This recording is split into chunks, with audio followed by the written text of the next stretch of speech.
प्यारे दोस्तों, भारत की राजधानी दिल्ली एक ऐसा शहर है जो बाहर से बहुत ही खूबसूरत और शांत दिखाई देता है, लेकिन अंदर से उतना ही खतरनाक है। कहते हैं कि दिल्ली एक ऐसा शहर है जो कभी नहीं सोता है।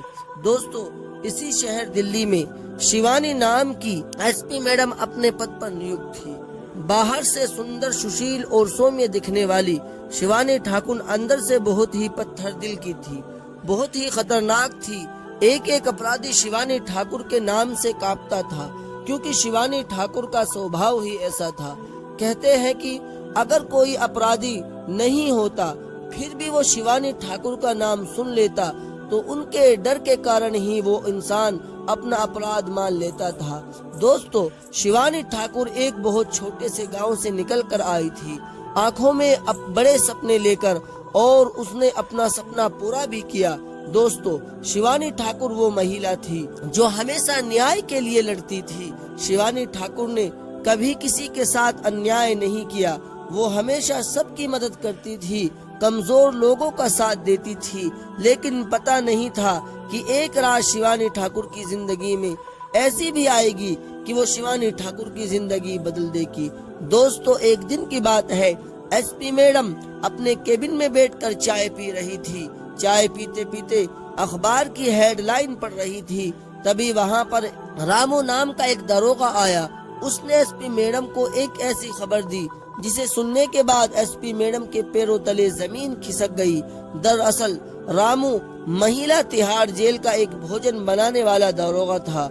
उसने एसपी मैडम से आकर कहा कि मैडम, हमारे जेल में कुछ भी ठीक नहीं है। तब एसपी मैडम ने कहा कि रामू, तुम क्या कहना चाहते हो, जरा खुलकर बोलो। तब रामू बोला कि मैडम, हमारी जो महिला तिहाड़ जेल है उसमें महिलाएं सुरक्षित नहीं है, उनका शोषण हो रहा है, उनका फायदा उठाया जा रहा है। तब एसपी मैडम ने कहा कि रामू, ये तुम क्या बोल रहे हो, होश में तो हो, तुम्हें पता तो है तुम क्या बोल रहे हो। तब रामू बोला कि हाँ मैडम, मुझे पता है मैं क्या बोल रहा हूँ, ये बात एकदम सच है। तब एसपी मैडम ने कहा कि बताओ रामू, कौन है जो महिलाओं का शोषण कर रहा है, महिलाओं के साथ दुर्व्यवहार कर रहा है। तब रामू ने कहा कि मैडम, वही पुलिस वाले जो दिन में तो नौकरी करते हैं, पूरी जेल का ध्यान रखते हैं, लेकिन रात में उन्हीं कैदियों के साथ गलत व्यवहार करते हैं। तब एसपी मैडम ने कहा कि रामू, तुम्हें पता है तुम कितना बड़ा आरोप लगा रहे हो, तुम्हारे पास कुछ सबूत है। तब रामू ने कहा, नहीं मैडम, मैंने ये सब अपनी आंखों से देखा है, आप मेरी बात का यकीन कीजिए। अगर मैं उन पुलिस वालों से कुछ कहता तो शायद वो पुलिस वाले मेरे साथ भी वही व्यवहार करते जो उन कैदियों के साथ हो रहा है। इसलिए मेरे अंदर हिम्मत नहीं थी उन पुलिस वालों के खिलाफ आवाज उठाने की।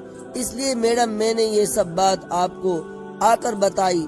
तब मैडम भी गुस्से आग बबूला हो गई, क्योंकि एसपी मैडम को बिल्कुल भी पसंद नहीं था कि किसी भी महिला के साथ अन्याय हो।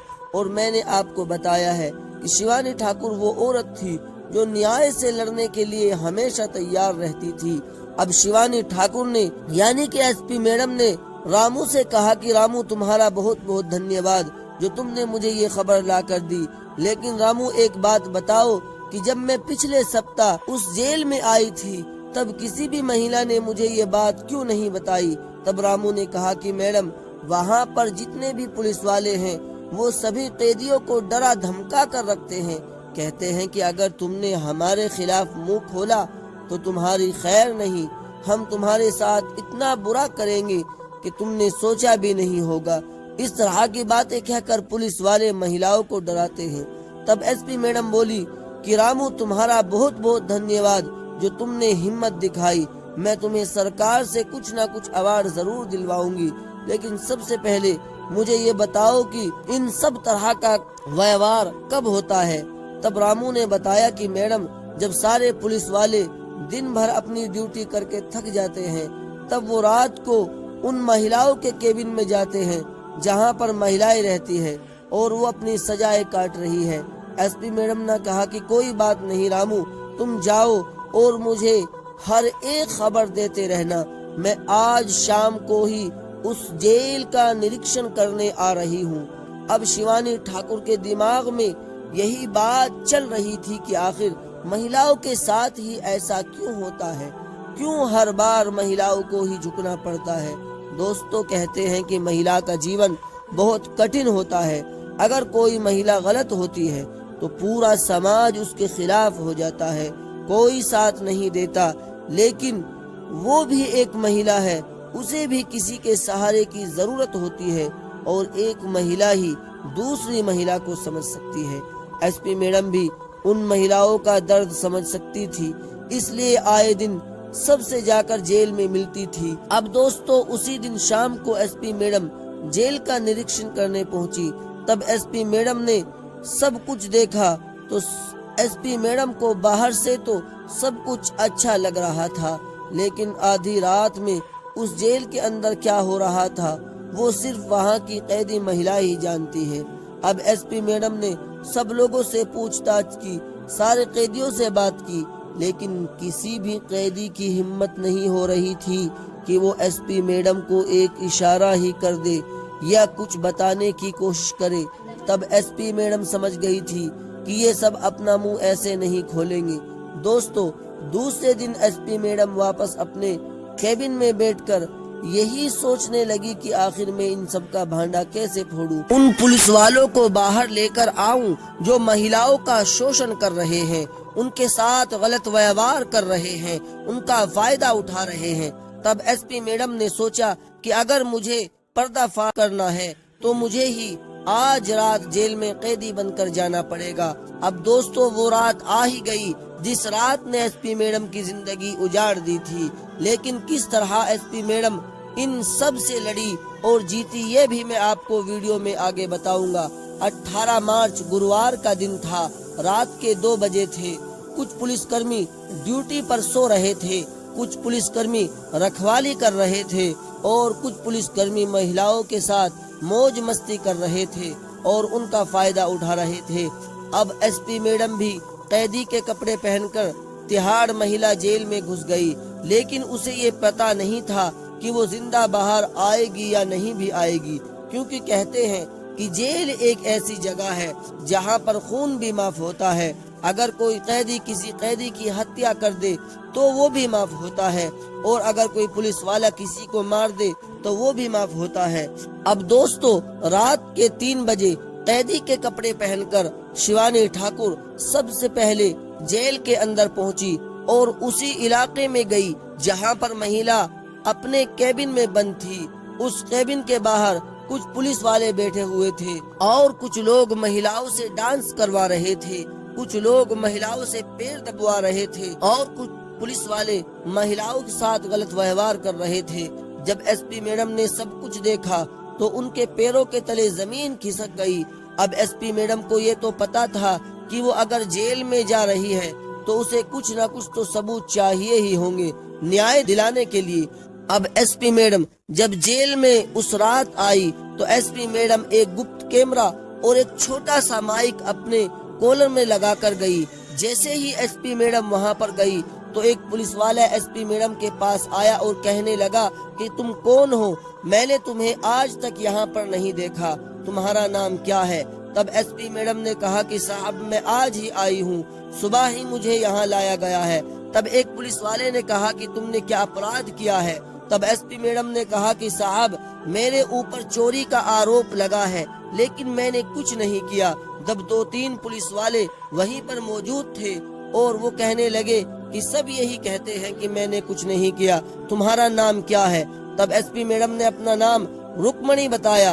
वो नाम सुनकर उनको अजीब लगा। जितने भी पुलिस वाले थे वो सभी नाम सुनकर जोर जोर से हंसने लगे और मजाक बनाने लगे, कहने लगे, अरे ये भी कोई नाम होता है, चलो मेरे पैर दबाओ, आज मेरे पैर बहुत दर्द कर रहे हैं। एसपी मैडम ने कहा, साहब, मैं यहाँ पर सिर्फ अपनी सजा काटने आई हूँ और अभी तक ये प्रूफ नहीं हुआ है कि मैंने ही हत्या की है, मैं आपके पैर नहीं दबाऊंगी।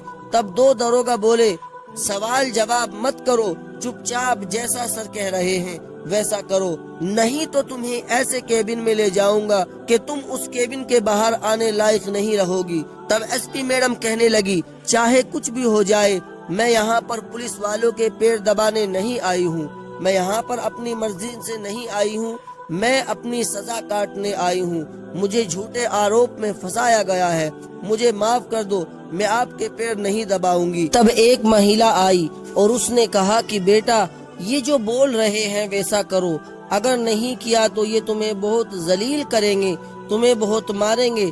तब एसपी मैडम कहने लगी कि नहीं, तुम इनसे क्यों डरते हो। तब एक महिला बोली कि बेटा, हमें डर कर रहना पड़ेगा, क्योंकि यहाँ पर इन्हीं का राज चलता है, ये जो कहते हैं हमें वही करना पड़ता है। तब एसपी मैडम कहने लगी कि तुमने आज तक इनके खिलाफ आवाज क्यों नहीं उठाई। इतने में दरोगा आया और उसने एसपी मैडम का हाथ पकड़ लिया और कहने लगा कि चलो, बहुत ज्यादा सवाल जवाब करती हो, चलो तुम्हें ऐसे हवालात में लेकर चलता हूँ जहाँ से तुम कभी भी वापस नहीं आओगी। एसपी मैडम को समझ आ गया कि अगर मुझे ये सब भांडा फोड़ना है तो इस दरोगा के साथ जाना ही पड़ेगा। अब दो दरोगा एसपी मैडम को एक केबिन में लेकर गए। उस केबिन के आसपास कोई नहीं था, सिर्फ शिवानी ठाकुर यानी एसपी मैडम और वो दो दरोगा ही थे। एक दरोगा कहने लगा कि बताओ तुम्हारा नाम क्या है और क्यों यहाँ पर आकर इतना सवाल जवाब कर रही हो, तुम्हें बहुत ज्यादा गर्मी चढ़ी है।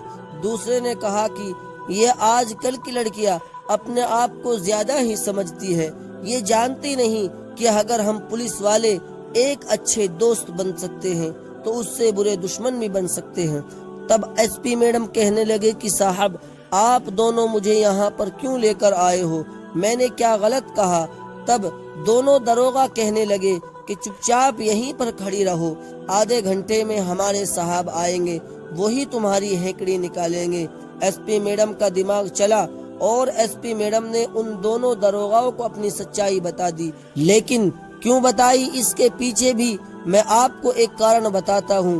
वो दोनों दरोगा नए नए उनकी पोस्टिंग हुई थी, उनकी पोस्टिंग 1 महीने पहले ही हुई थी और वो अपनी नौकरी से भी बहुत ज्यादा प्यार करते थे, लेकिन सिस्टम के चक्कर में उन्हें ऐसा करना पड़ा और सिस्टम ने ही उन्हें ऐसा बनाया। जब उस जेल के केबिन में दोनों दरोगा और एसपी मैडम के अलावा कोई नहीं था, तब एसपी मैडम ने कहा कि तुम दोनों का नाम क्या है। तब एक दरोगा ने अपना नाम कुणाल बताया और दूसरे दरोगा ने अभिषेक बताया। तब एसपी मैडम कहने लगी कि तुम मुझे जानते हो, मैं कौन हूँ। तो वो दोनों कहने लगी कि हम नहीं जानते तुम कौन हो, लेकिन तुम कुछ ज्यादा ही अंटर फंटर कर रही हो, अभी हमारे साहब आएंगे और तुम्हारी सारी हेकड़ी निकालेंगे। तब एसपी मैडम बोली कि मैं दिल्ली के एक थाने की एसपी हूँ और ये चीज मैं तुम्हें इसलिए बता रही हूँ क्योंकि अब तुम्हें भी मेरा साथ देना पड़ेगा। तब वो दोनों दरोगा एसपी मैडम की तरफ देखकर हंसने लगे और एसपी मैडम का मजाक उड़ाने लगे और कहने लगे, अरे वाह, तुम एसपी हो तो हम भी प्रधानमंत्री है, ये नरेंद्र मोदी है और मैं राहुल गांधी हूँ। ऐसा कहकर एसपी मैडम का मजाक उड़ाने लगे। तब एसपी मैडम को गुस्सा आ गया, तुम भूल रहे हो कि किसके साथ बदतमीजी कर रहे हो, तुम हमेशा हमेशा के लिए अपनी नौकरी से हाथ धो बैठोगे, मेरा साथ दे दो, नहीं तो तुम्हारी जिंदगी जेल में कटेगी। तब वो दोनों पुलिस वाले डर गए थे क्योंकि एसपी मैडम पूरे आत्मविश्वास के साथ बोल रही थी। एसपी मैडम ने अपनी जेब में से एक कार्ड निकाला। वो कार्ड जब उन दोनों दरोगाओं को दिखाया तो दोनों थर-थर कांपने लगे और एसपी मैडम के पैरों में गिरकर बोलने लगे कि मैडम, हमें माफ कर दो, जो हमने आपको नहीं पहचाना, मैडम हमसे बहुत बड़ी गलती हो गई। तब एसपी मैडम ने कहा, तुम्हें एक ही शर्त पर माफ करूंगी, अगर तुम मेरी मदद करोगे। तब एसपी मैडम ने कहा कि मैं तुम्हें एक ही शर्त पर माफ करूंगी, अगर तुम मेरी मदद करोगे। तब दोनों दरोगाओं ने कहा कि मैडम, हाँ, हम आपकी मदद करने के लिए तैयार है। एसपी मैडम ने कहा कि मुझे बताओ, हर रोज हर रात इस जेल में महिला कैदियों के साथ क्या होता आ रहा है। तब वो सारी ही बात उन दोनों दरोगाओं ने बताई कि जो रामू ने बताया था वो बिल्कुल सच है। एसपी मैडम ने उन दोनों दरोगाओं को अपना गुप्त कैमरा और माइक दिया और कहा कि मेरे पास तो एक माइक और गुप्त कैमरा है ही, लेकिन ये लो, तुम भी इस गुप्त कैमरे और माइक को ले लो और वहाँ जाकर सारी चीजें जो भी वहाँ हो रहा है उसको कैमरे में रिकॉर्ड करो और मेरे पास लेकर आओ। अब वो दोनों दरोगा कैमरा और माइक लेकर वहाँ पर चले गए जहाँ पर सारे पुलिस वाले बैठे हुए थे और महिला कैदियों का शोषण कर रहे थे। सब कुछ कैमरे में रिकॉर्ड करके दोनों पुलिस वालों ने एसपी मैडम को सब कुछ रिकॉर्ड करके लाकर दे दिया और एसपी मैडम तुरंत उसी वक्त जेल से बाहर चली गई। जब वो दोनों दरोगा वापस से उन पुलिस वालों की महफिल में गए तो उनमें से उनके दो अधिकारियों ने पूछा, अरे तुम यहाँ पर क्यों आ गए? वो महिला कहाँ गई जो बहुत ज्यादा सवाल जवाब कर रही थी? जरा मैं भी उससे अकेले में कुछ सवाल जवाब कर लूं। लेकिन उन दोनों दरोगाओं की मुंह खोलने की हिम्मत नहीं हो रही थी, क्योंकि एसपी मैडम ने उन दोनों अभिषेक और कुणाल को कहा था कि अगर तुमने पुलिस वालों को बताया कि मैं एसपी थी और यहाँ पर कैदी बनकर आई थी तो मैं तुम्हारा भी वही हाल करूंगी जो उनका होने वाला है। तब वो दोनों दरोगा ने मैडम को वादा किया कि मैडम हम वादा करते हैं कि हम नहीं बताएंगे, हम वहाँ जाकर छुप छुपा कर बैठ जाएंगे। तब वो दोनों दरोगा अपने पुलिस अधिकारियों से कहने लगे कि अरे साहब, उस महिला को तो हमने ही सबक सिखा दिया। तब वहाँ पर जो हुआ उसे सुनकर आप भी हैरान हो जाएंगे। एसपी मैडम दूसरे दिन सुबह वो सारे सबूत लेकर पुलिस हेडक्वार्टर में पहुंची और अपने अधिकारियों को वो सब वीडियोस दिखाई। उसके बाद एसपी मैडम के साथ पूरे पुलिस अधिकारी उस जेल में गए और उन सभी पुलिस वालों को हमेशा हमेशा के लिए नौकरी से बाहर निकाल दिया और सस्पेंड कर दिया। तब पूरे पुलिस फोर्स में एसपी मैडम की बहुत तारीफ हुई। जितनी भी कैदी महिलाएं थी उन्होंने भी एसपी मैडम के हाथ जोड़े और कहा कि एसपी मैडम आपका बहुत बहुत धन्यवाद जो हमें इस नर्क से बचाया। हम बहुत परेशान हो गए थे, किसी से कह नहीं पाते थे, कोई हमारी सुनता नहीं था। जब भी आवाज उठाने की कोशिश करते थे हमारी आवाज दबा दी जाती थी, हमें प्रताड़ित किया जाता था। तब जो मुख्य पुलिस अधिकारी थे उन्होंने भी एसपी मैडम की बहुत तारीफ की। उन सारे पुलिस वालों को सजा हुई और हमेशा हमेशा के लिए उनकी नौकरी भी छीन ली गई, क्योंकि जो अपराध उन पुलिस वालों ने किया था वो अपराध कोई साधारण नहीं था। दोस्तों, तो इस तरह से एसपी मैडम ने उस घटना का भांडा फोड़ा। आप सबको ये वीडियो कैसी लगी? अगर आप सभी को ये वीडियो पसंद आई हो तो वीडियो को लाइक करें और हमारे चैनल को सब्सक्राइब करें।